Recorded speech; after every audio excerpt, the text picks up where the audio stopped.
Serait-ce le secret ultime de la première ministre?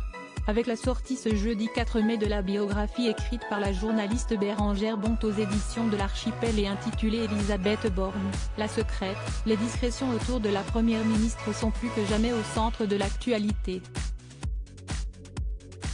L'une d'entre elles fait encore et toujours parler, celle notamment sur son homosexualité potentielle qu'elle cacherait aux yeux de tous. Si l'enquête de Bérengère Bonte à ce sujet dans son ouvrage se conclut finalement en ouvrant plus de questions qu'elle ne ferme, elle a également révélé dans ses écrits que l'Élysée n'aurait pas été gênée par le coming out de l'occupante de Matignon, bien au contraire, une première ministre qui ferait son coming out, quand même, ça aurait de la gueule. Il se trouve que des gens, à l'Élysée, ont bel et bien rêvé que l'exécutif puisse faire un coup avec la vie privée si secrète d'Elisabeth Borne et l'ont fait savoir directement à Hélène Hamel, la conseillère en communication d'Elisabeth Borne à Matignon, note de la rédaction. A écrit la journaliste. Pourtant, depuis sa prise de poste, Elisabeth Borne n'a pas manqué de démentir encore et toujours l'information.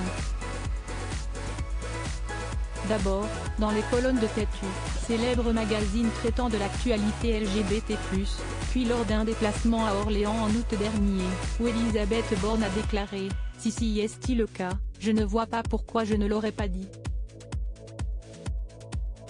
Au cours d'une réception à Matignon, nos confrères du journal Le Monde ont même rapporté que la première ministre aurait dit à une de ses ministres « Écoute, j'ai un mec, je le vois de temps en temps, mais je ne veux pas qu'on l'emmerde ».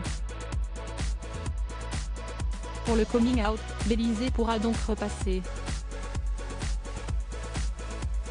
Elisabeth Borne, l'évolution physique de la première ministre en images. Elisabeth Borne, les confidences de son amie Clotilde Walter. Si Elisabeth Borne a refusé d'aborder frontalement cette question avec Bérengère Bonte, en revanche, son amie Clotilde Walter, ex-secrétaire d'État et première suspecte dans les relations amoureuses potentielles de la première ministre, n'a aucun mal à s'exprimer sur le sujet, bien qu'elle soit elle aussi énervée par la question.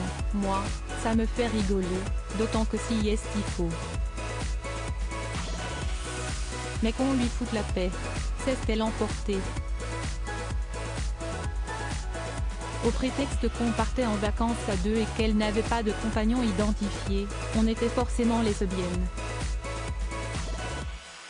Néanmoins l'approche d'Elisabeth Borne a elle aussi reconnu avoir été stupéfaite par un des gestes de son amie, le fait de répondre dans Têtu, « Moi non plus je n'avais pas compris ». Peut-être qu'elle s'est dit que ça allait stopper tout ça, a-t-elle confié. Les secrets autour des amours d'Elisabeth Borne sont donc encore loin d'être tous révélés. Crédit photo, Stéphane Le Mouton.